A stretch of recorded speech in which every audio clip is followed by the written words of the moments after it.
नमस्कार दोस्तों, smart Avenue में आपका स्वागत है। आज हम बात करने वाले हैं चेस के एक अनोखे पीस नाइट के बारे में, जिसको हम हिंदी में घोड़ा भी बोलते हैं और वो दिखता भी घोड़े जैसा ही है। इस वीडियो में मैं आपको घोड़े के 10 ऐसी चीज़ें बताऊंगा, रूल्स बताऊंगा आपको घोड़े के 10 ऐसे, जिससे आपके लिए गेम में नाइट को किस तरह से यूज़ करना वो बहुत ज़्यादा ईजी हो जाएगा। तो स्टार्ट करते हैं हमारी वीडियो। हमारा पहला रूल है, नाइट एल शेप में चलता है। केवल नाइट ही एक ऐसा पीस है जो सीधा ना या तिरछा ना चल के एक अलग ही तरह के एल शेप में चलता है, और यही प्रॉब्लम होती है जिससे कि हमारा माइंड इसकी चालों को इतनी इजीली कैलकुलेट नहीं कर पाता और ये इतना ज़्यादा इफ़ेक्टिव हो जाता है। अभी आपके सामने एक पोजीशन है जहाँ पर वाइट ने सोचा कि वो नाइट को सिंपली किक कर सकता है, बट इसके एल शेप की चालों के कारण वो बराबर कैलकुलेट नहीं कर पाया और सिंपली चेकमेट हो गया। एक और चीज़ है जो नाइट की है, सेकंड रूल, कि ये पीसेस को जंप कर सकता है। अब ये नाइट है, ये नाइट सिंपली इन सभी पॉन्स को जंप करता हुआ पीछे जा सकता है। सिंपली अगर मान लो कोई ये नाइट है तो इन पीसेस को जंप करता हुआ इन इसके ब्लैक पीसेस को जंप करके ये वापस बैक जा सकता है। बाहर आना चाहे तो पीसेस को जंप करके बाहर आ सकता है। तो इस तरह से क्या है कि नाइट की एक और क्वालिटी होती है सेकंड, कि ये पीसेस को जंप कर सकता है। केवल यही एक ऐसा पीस होता है पूरे चेस बोर्ड में जो है ना, पीसेस को जंप कर सकता है। अगर हम थर्ड रूल की बात करें तो नाइट के लिए सबसे बेस्ट स्क्वायर क्या होंगे? सबसे बेस्ट स्क्वायर होते हैं नाइट के लिए सेंटर में, बिकॉज जो भी नाइट सेंटर में होता है, और मैं बोलूँ तो ये एक्सटेंशन सेंटर, ये बड़ा वाला सेंटर, इन स्क्वायर जितने स्क्वायर्स को मैंने सर्कल किया, इन स्क्वायर्स के अंदर जो भी नाइट होता है वो बोर्ड पर मैक्सिमम 8 स्क्वायर्स पे जा सकता है, 8 स्क्वायर्स को कंट्रोल करता है। अभी जैसे कि वाइट नाइट है यहाँ पर, ये पूरे 8 स्क्वायर्स कंट्रोल कर रहा है। ऐसे ही सिंपली ब्लैक स्क्वायर नाइट है, ये भी 8 स्क्वायर्स कंट्रोल कर रहा है। बट जैसे ही नाइट इस सेंटर से बाहर होता है, जैसे ही नाइट, वो उसकी फिर मोबिलिटी कम हो जाती है। अभी ये नाइट देख सकते हो आप ब्लैक का, ये केवल 3 स्क्वायर्स को ही कंट्रोल कर रहा है। ये नाइट को देख सकते हो, ये अभी 3 स्क्वायर्स ही कंट्रोल कर रहा है। और अगर नाइट सेंटर पे कॉर्नर पे आ जाता किसी, तो कॉर्नर पे नाइट केवल 2 ही स्क्वायर्स कंट्रोल कर सकता है ओनली। तो नाइट क्या होता है, सेंटर में बहुत ही बेटर होता है, और जैसे वो कॉर्नर में या एजेस में जाता है वैसे वैसे उसकी क्वालिटी कम हो जाती है। तो कभी भी आपको नाइट को यूज़ करना है तो उसको सेंटर में लाने की कोशिश करनी है।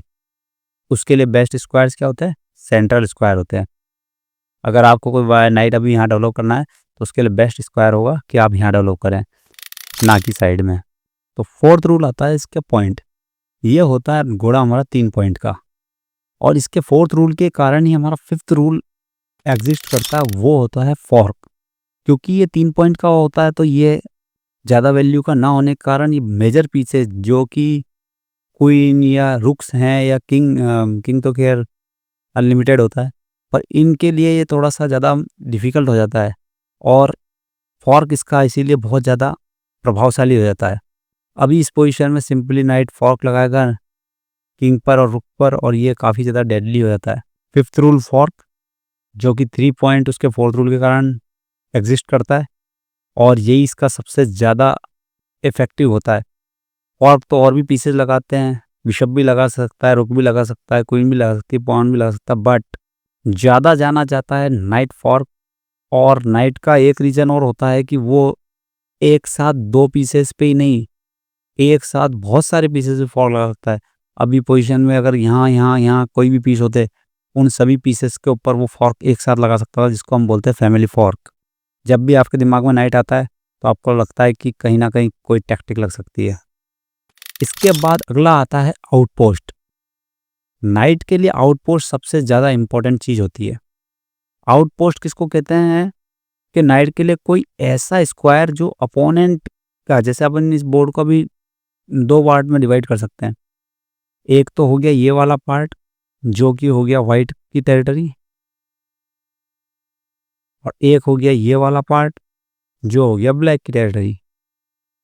तो ब्लैक की टेरिटरी में ऐसा कोई स्क्वायर, जैसे कि अभी यहाँ ये स्क्वायर है, जिसको ब्लैक का कोई पॉन डिफेंड ना कर रहा हो। अभी इस स्क्वायर से ये पॉन आगे निकल चुका है और C फाइल पर भी कोई पॉन नहीं है। तो इस स्क्वायर पर अगर नाइट जंप कर जाता है तो अभी इस नाइट को यहाँ से मूव करना बहुत ही मुश्किल हो जाएगा, बिकॉज ऑफ द हमारा रूल नंबर 0.4 वाला, रूल नंबर 4 इसके 0.3 होते हैं। इस वजह से इसको क्वीन से या किंग से या और किसी पीस, क्वीन से या रुक से या किसी और पीस से रिमूव करना इतना इजीली नहीं होने वाला। और एनिमी की टेरिटरी में आने के बाद ये बहुत ज़्यादा स्क्वायर्स को कवर करने लग जाता है, अपनी तरफ के भी और अपोनेंट के मेन स्क्वायर्स को ये कंट्रोल करने लग जाता है। इस रीज़न की वजह से कई बार कहा जाता है कि बढ़िया आउटपोस्ट पे बैठा घोड़ा क्वीन से भी ज़्यादा पावरफुल होता है। इसके हम अगर अगले रूल की बात करें तो रूल नंबर 7 है कलर चेंजिंग। घोड़े की सबसे बेस्ट क्वालिटी ये होती है कि वो हर मूव पे कलर चेंज करता है। अब इस पोजीशन में अगर वाइट अपना किंग यहाँ रख लेता है तो सिंपली नाइट से फॉर्क लग जाएगा। तो मैं आपको एक थोड़ी ट्रिक बताना चाहता हूँ जिससे कि आप इस तरह के फॉर्क से इजीली बच पाओगे। आपको ज़्यादा प्रॉब्लम नहीं आएगी कि किंग को मैं कहाँ मूव करूँ, कहाँ मूव नहीं करूँ। अभी जैसे कि हम कहीं और भी मूव कर देते हैं किंग को तो अभी फॉर्क लगने का रहता है, कई जगह पे आप फॉर्क लग सकता है तो थोड़ा डिफ़िकल्ट हो जाता है। तो मैं आपको एक ऐसी ट्रिक बता देता हूँ जिससे आपके लिए बहुत ज़्यादा ईज़ी हो जाएगा इस तरह के फॉर्क से बचने के लिए। नाइट का क्या होता है कि नाइट जब भी कोई मूव चलता है तो वो कलर चेंज करता है। नेक्स्ट मूव में नाइट जाने वाला है वाइट स्क्वायर्स में, कोई भी वाइट स्क्वायर हो, और उसके बाद नेक्स्ट मूव में जाएगा वो ब्लैक स्क्वायर्स में। कोई भी अगर मान लो ये नाइट यहाँ मूव होता है तो वो अगले उसमें किस में जाएगा, ब्लैक स्क्वायर्स में। तो अभी हमको क्या करना है कि सिंपली नाइट जिस स्क्वायर में है, जिस कलर के स्क्वायर में अभी एग्जैक्ट नाइट बैठा है, हमको भी अपने किंग को उसी कलर के स्क्वायर में मूव नहीं करना है। जैसे कि अभी यहाँ पर ये ब्लैक कलर के स्क्वायर में बैठा है तो हमको ब्लैक जितने भी स्क्वायर्स हैं, जितने भी ये ब्लैक स्क्वायर्स हैं, हमारे किंग को इन स्क्वायर्स में मूव नहीं करना है। इनके अलावा किसी भी स्क्वायर्स में मूव कर लो, अब नाइट से फॉर्क लगने की पॉसिबिलिटी ख़त्म हो जाएगी। और सेकंड तरीका ये है कि आप आपके जो भी दो पीस हैं, जैसे कि यहाँ पर 2 पीस हैं, तो सेकंड आइडिया ये भी आप लगा सकते हो कि इन दोनों पीसेस को डिफरेंट कलर में रखो। दोनों पीसेस को सेम स्क्वायर्स में मत रखो, सेम कलर के स्क्वायर मत रखो। ये ब्लैक में रहे, ये वाइट में रहे, तब भी फॉर्क लगेगा, नहीं लग पाएगा। तो ये 2 टैक्टिक्स का आप इस्तेमाल कर सकते हो नाइट के फॉर्क से बचने के लिए। तो अभी हम चलते हैं हमारे नेक्स्ट रूल पर। रूल नंबर 8, नाइट होता है बेस्ट ब्लॉकेडर। अभी सामने आपके पोजीशन है, ये पॉन पास हो चुका है, यहाँ पर इस पॉन को रोकना है प्रमोट होने के लिए। तो सबसे बेस्ट अगर आपके पास कोई पीस होता है पूरे चेस बोर्ड में तो ब्लॉक करने के लिए वो सबसे बेस्ट पीस नाइट होता है। सिंपली नाइट यहाँ जंप कर जाएगा और इस पॉन को ब्लॉक करेगा। उसका रीज़न ये होता है कि नाइट ही सबसे ज़्यादा बेस्ट क्यों होता है, उसका रीज़न ये होता है कि नाइट केवल यहाँ से ब्लॉक ही नहीं कर रहा इस पीस को, इस पॉन को ब्लॉक ही नहीं कर रहा, साथ ही साथ यहाँ से कंट्रोल भी कर रहा है इंपॉर्टेंट स्क्वायर्स को। मतलब ब्लॉक तो कर ही रहा है और साथ में बहुत सारे स्क्वायर्स को कंट्रोल भी कर रहा है। तो ये बहुत ज़्यादा इम्पोर्टेंट खासियत होती है नाइट की कि वो ब्लॉकेज के साथ साथ मेन इंपॉर्टेंट स्क्वायर्स को कंट्रोल भी करता है, उन पर नज़र बनाए रखता है। इसी वजह से ये सबसे अच्छा ब्लॉकेडर माना जाता है। फिर रूल नंबर 9 हमारा आता है सबसे बढ़िया डिफेंडर। ये किंग का सबसे बेस्ट डिफेंडर होता है। जब तक नाइट यहाँ पर बैठा है ब्लैक के किंग को कोई दिक्कत नहीं है, बिकॉज अभी ये बहुत सारे स्क्वायर्स को कंट्रोल कर रहा है। ब्लैक के किंग के आसपास के इंपॉर्टेंट स्क्वायर्स को नाइट कंट्रोल कर रहा है। इसी रीज़न के कारण अभी वाइट का अटैक यहाँ से किसी तरह का कंटिन्यू नहीं हो रहा है। बट अगर इसी केस में हम इसके ब्लॉकेड डिफेंडर को हटा देते हैं उसकी पोजीशन से, तो अभी किंग के ऊपर बहुत ही ज़बरदस्त अटैक आ सकता है। अभी 1 मूव चेकमेट का थ्रेट आ रहा है। अभी अगर आप इसको पुश करते हो तो अभी ये पिन होने के कारण नाइट को कैप्चर करना पॉसिबल नहीं है और आप सिंपली इस पॉन को कैप्चर कर सकते हो।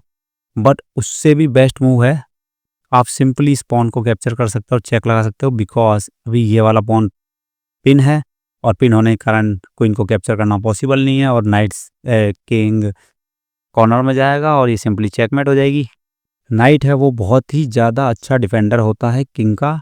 उसके आसपास जब भी वो होता है तो वो काफ़ी ज़्यादा अटैक्स को रोकता है और उसके ना होने पर देख सकते हो आप किस तरह से सिंपली चेकमेट भी हो सकती है। हमारा लास्ट रूल हो जाता है 10वां रूल, वो होता है कि नाइट स्लो पीस होता है।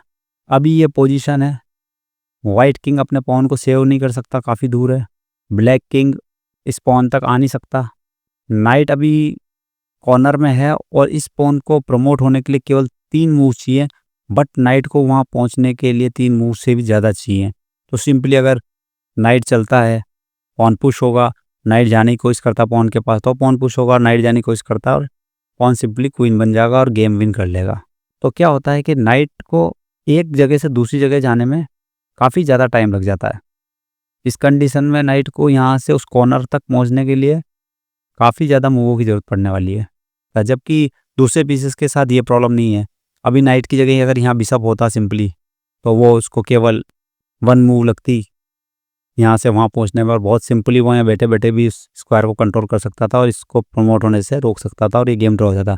बट नाइट स्लो होने के कारण ये गेम वाइट इजीली विन कर लेगा। तो आई थिंक आपको घोड़े की 10 रूल्स समझ में आए होंगे और इससे आपके लिए गेम खेलना काफ़ी इजी हो जाएगा नाइट के थ्रू। अगर आपको वीडियो पसंद आई हो तो वीडियो को लाइक कीजिए, शेयर कीजिए और चैनल को सब्सक्राइब करना ना भूलें। Thank you.